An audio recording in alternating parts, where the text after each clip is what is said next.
Hello and welcome back to the most based podcast on the internet, Football by the Numbers. I am John. I am joined once again by my two good friends, Andrew and Will. I'll go to you guys first. Will, how are you doing today? Fine. Wish it was a little warmer to kick the ball around outside, but I'm happy indoor season's getting started for the St. Louis. Hey, Will, cold is just a mindset. Did you not learn anything from Greg Berhalter? It is just a mindset. Cold is also the emotions. He wore short sleeves in Germany in negative 15 degrees. Yeah, Come on. I'm sure he did, and I'm sure he wrestled walruses up We there are or also something, too. joined by my buddy, Austin. Yeah, we are joined by Messi Stan account personified, Austin, brother of Andrew. It's almost like we have some nepotism going on in this podcast. We do. Austin, thank you for joining. How are you doing tonight? Doing good. Thanks for having me. I'm with Will. It is way too cold right now. It's getting way too close to 0 degrees for my liking. Yeah, I was like wind chill of 0 this morning, and that was a lot of fun loading my two kids into the car. Anyway, enough about that. We are here to talk about the cold-hearted truth of our coach picking, once again, the wrong team for the U.S. men's national team game. So, Will, who are the 3 games we have coming up? We have El Salvador at home, we have Canada on the road, and then Honduras at home again. Columbus, Ohio, Hamilton, is that even Ontario? I don't even know what part of Canada. I don't even know where that is. And then Somewhere close Canada. to the border probably would be my guess because they're playing on turf. And then Minneapolis, Minnesota. Wonderful. So glad that we're playing up north in the winter. So that was interesting that they did that on purpose. Greg Berhalter kind of alluded to the fact that he did that simply because he wanted weather to play a factor in those games. Well, it's going to work to our detriment against Canada. However, in the Canada game, we can notice that Alphonso Davies, we were given a boost, and I hate to praise an injury, especially to a Bayern player, but he is ruled out for about 3 months, I think now, because of myocarditis due to COVID complications from the vaccine and the coronavirus in general. So he will not be playing, as far as I know, in these qualifiers unless for some reason Canada allows him to play, which I just cannot see. This should be a clean sweep, but hey, every other episode we've said should be a clean sweep, and Greg Berhalter somehow manages to just meet that acceptable mark and not exceed expectations. John, let's go ahead and start with the roster.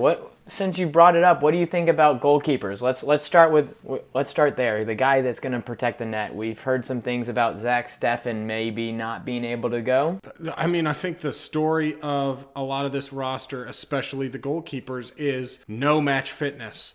So for goalkeepers, we have Sean Johnson, winner of the MLS Cup. We have Gabriel Slonina, 17-year-old wonder kid at Chicago Fire. Although if he's at Chicago Fire, you got to wonder how much of a wonder kid he really is. Zach Steffen of Manchester City hasn't played a game probably in a couple months. Matt Turner also has not played a game in a couple of months. He went out in November. So we have no match fitness, and we have about half this roster, jumping ahead a little bit, as MLS players. We said this in a couple weeks ago in another video we had. There must be an MLS quota or an MLS favorability, and that's why they wanted to hold on to the talent, is because they have a quota and they want to keep some good players in the MLS so they can choose those and pick the better players overseas. Boys, what do we think? Austin, let's go to you. You're our guest. What do you think of these goalkeepers and the lineup in general? I'm with you on this one. I can't stand Greg. But the goalkeepers, I mean, that's a tough position because they're all out, but who are you going to bring in? Like, there's no one to separate or to bring in from other teams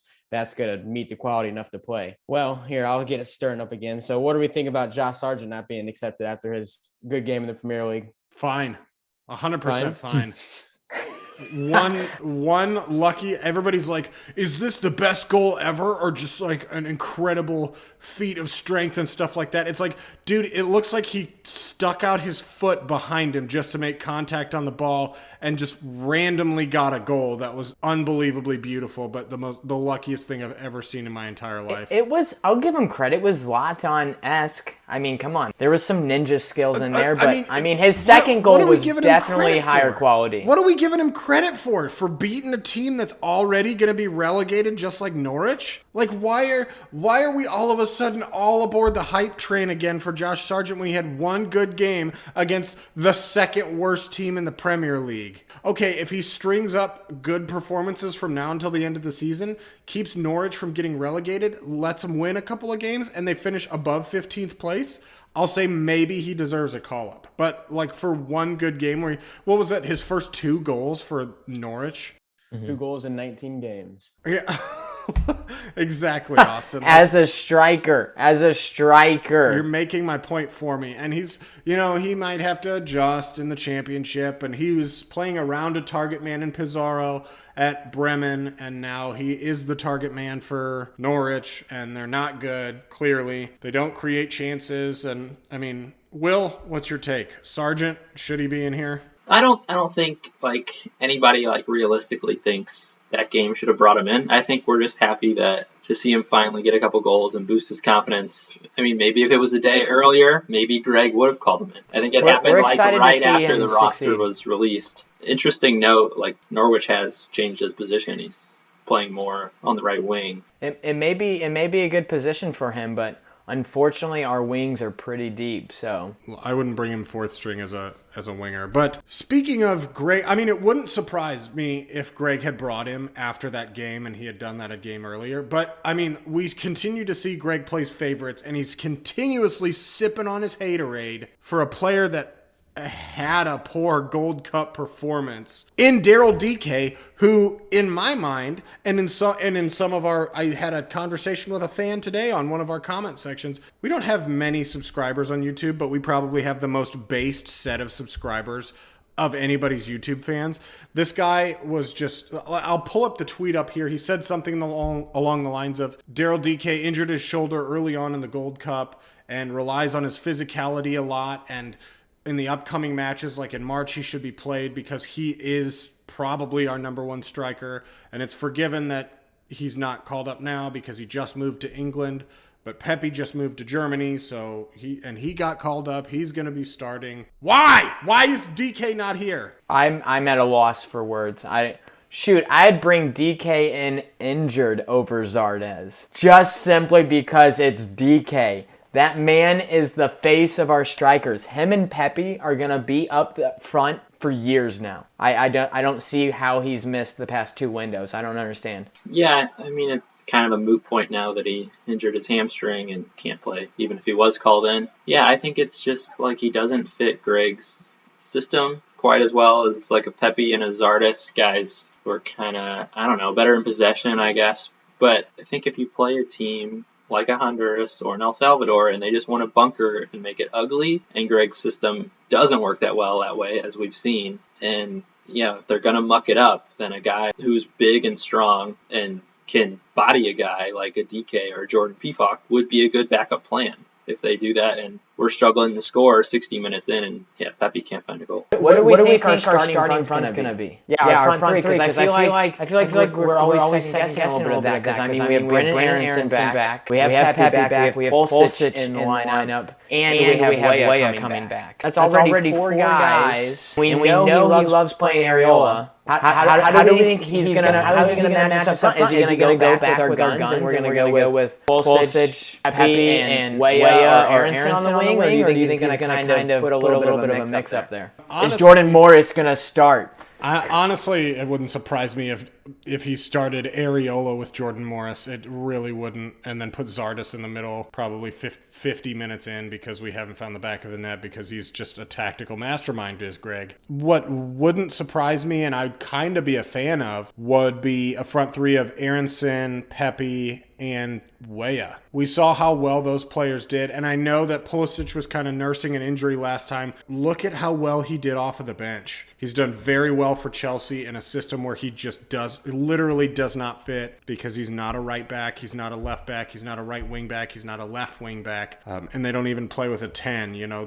He could maybe work as that left forward position. But I'd like to see Christian off the bench, just like a fully powered, geared up 60 minutes in when the defenses in CONCACAF don't have the stamina to last 90 minutes against a fully powered U.S. men's national team offense. Maybe Canada does, maybe, and he can start there. But I wouldn't mind seeing Pepe, Aronson, and Weah. Those three have worked very well together. I think Weah definitely gets to start. Aronson, if he's not up front, he needs to be in the midfield for me. I almost was on the same page as you. I almost thought Pulisic coming off the bench. The only other idea I had is exactly what you said. Drop Aronson in with Musa and McKennie and Adams, and then put Christian up there on one of the wings in the forward and have kind of almost the same setup that you did. I mean, it's really hard because and this is like me being way too kind to Greg's tactical ability, because we all know he doesn't really have any. But I mean, I would love to see like a back three of Miles out on the left,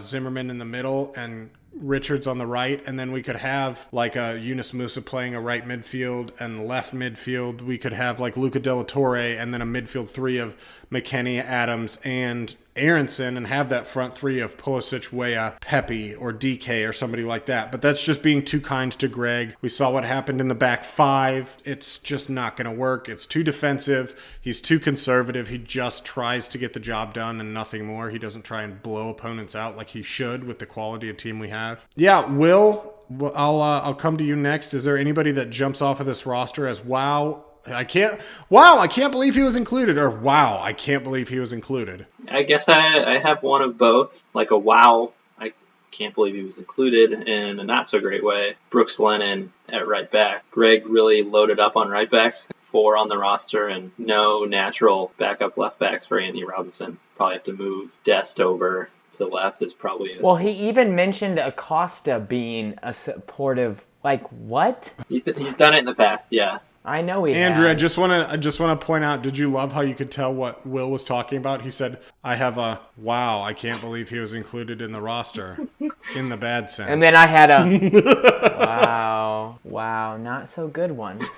Well, what was your not so good one? That was his not so good. It was the not one. so good. This is okay. This is the wow, good version. Okay, I'm ready. I'm ready. Luca De La Torre. Yes, killing it agreed. in the Eredivisie. A note did come out, like, I loved seeing that. he was probably the last addition for Busio getting COVID. Okay, all that matters. Yeah. Hopefully he can make an impression. Hey, it's an opportunity. Yeah. It's an opportunity. Austin, what's one of your number one picks? Who's got to start? Who has to start on your field? Real quick, before that, Luca De La Torre just barely makes it, but Roldan still somehow makes it in.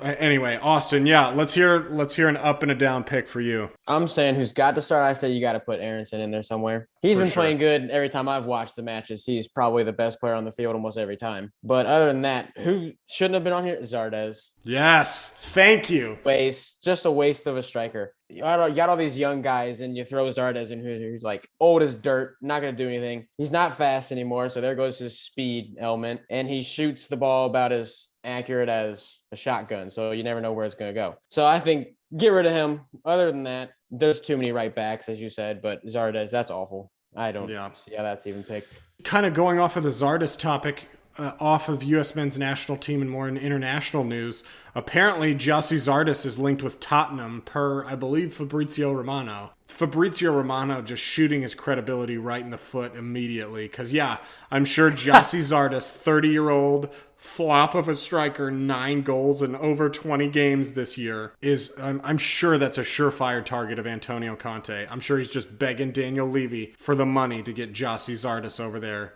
Oh, that's the Harry Kane replacement. Yeah. Come on now. I think it's hard not to include Aronson, just with how well he's been playing for Salzburg. You can see Leeds United making moves for Brendan Aronson as well. They offered 15 million and had it rejected. They offered 20 million. I think they had that rejected as well. They offered 27. Third time. He's worth every penny of that 27 million, especially with Leeds kind of struggling for points this year and struggling to create and all the injuries that they have. I think that'd be a great sale for Salzburg in the summer. I mean, they're still in the Champions League. Aronson, if you watched him in the Champions League qualifying matches, he was incredible for Salzburg against Brøndby, I think it was. He scored 2 and I think assisted another one. Are you nervous at all that he'll carve up Bayern? Not at all. Not whatsoever. Not whatsoever. We've got contracts being figured out. We can just slot in Lucas Hernandez at left back. The last one I wanted to talk about, which we were kind of talking about before, another spot that I like the thought process of, so I'll go a little bit light on Greg, but it's a waste of a spot. Gabriel Slonina. Apparently he's like the next Dean Henderson, up-and-coming wonder kid, very good at 17 years old. But why bring him? Like, is he really going to start? Is he really going to play? Is he really going to make an appearance? Like, if he makes an appearance, fine, because then he's committed to the U.S. men's national team. We have a good goalie in 5 or 6 years, getting ready for 2026 maybe. I mean, probably not, actually. He'll be too young. But what, Austin, let me come to you first, and then Will, I want to hear from you as well. Andrew, just kidding. What do we think of the Gabriel Slonina pick? I think he might just be on there just to give him some caps, just to look at him during training. I don't think he's going to play at all, to be honest with you, but he could just be there. Yeah, I think he's there just to get looks at in training by the coaches, just to see if he's fit, and I have no idea why he's there. That makes no sense. He's too young. It is interesting because there's like a U20 camp going on simultaneously that he could have been at and played friendly matches. You know, it could be a bunch of things. It could be a stab at David Ochoa for leaving us because he didn't get a call up from Mexico this window, just to be like, hey, this could have been you. You could have been the fourth spot. It could be, you know, just to get him more comfortable because he could play for Poland. And maybe a third option is like Matt Turner might have to leave before the end of January to go take a physical for Arsenal if that interest is serious. Yeah, I doubt it, but I've been hearing a lot more news about it. So, and then Sean Johnson is also like 32 or 34. It'd be great if Slonina could slot in like the second or third, you know, definitely not for Canada, but in the third game, maybe against Honduras at home, maybe El Salvador at home, just start him, see what he can do. I'd probably play him more in the back half, especially if Matt Turner leaves. But boys, any final thoughts? Anybody you're excited to see play? I'm excited to see Dest back in there. He's quite the stud. De La Torre, I hope gets some playing time. Musa, Andrew, you've put me on the Musa train. Dude, I'm pumped to see our midfield go at it again. They were lights out. They were the shining moment of the men's team last window. I cannot wait to see Adams and Musa and McKinney back together. I want to see that. I'm excited for Aronson and Weah more than anybody, I think. Like, I was hyping Pepe before Pepe was even a thing at FC Dallas. But, I mean, Aronson, 5 goals in 15 matches. Tim Weah always looks just beautiful on the ball whenever he's out there. Super fast. And Austin, what do you think? Any match predictions, players you're excited to see? I'm on the Musa train. I love Musa. Then his name's fun to say. Musa. I think it's good to see Pulisic finally back. So hopefully he does good and no more injuries. His hamstrings are getting a little fragile there. I gotta say, Musa had a very nice goal over the weekend for Valencia and more of a central midfield role like he does with us. Overall, Get a little more excited, Will. Just tiny bit more. Overall, I just have to say I'm not mad at the roster like this late into the qualifying window. I understand Greg wanting to keep it pretty much the same. There weren't really any surprises besides De La Torre and Slonina. I guess Brooks Lennon was kind of out of nowhere. Yeah, keep it the same this late just for chemistry and not to have to get someone else to gel and just throw them into the lineup. Even if it's not the best guys, you know, maybe it's the best overall team. Truthfully, I think it's a lot of COVID restrictions and greatest ability of being able to get all the players to the border. And there's no Reyna. That's something I'm a little disappointed about. Definitely would have been better than Zardes, but you know what? It's too late. Anything to plug here, boys? Go follow us on Twitter. We are at FBTN 101. We retweet all of the latest news, especially the Bayern news and Robert Lewandowski hype clips. Anything else to plug? Be on the lookout for our match recaps coming up. I cannot wait for this window. We're coming back with 9 points, baby. 9 points. We'll see if Greg can actually do it. Austin, thank you for joining us. Do you have anything to plug? Thank you, sir. I got nothing except for let's hope we win all these games. It's time for the USA to finally sweep some people. Let's win all these games. How many points is everyone reasonably expecting? 7. 7. Oh! At least 7. If it's anything below 7, it's a disappointment. Agreed. I'm tired of having an acceptable coach. I want a standout coach. Let's bring in Jesse Marsh. Anyway, thank you guys for watching. Thank you for listening. We are Football by the Numbers.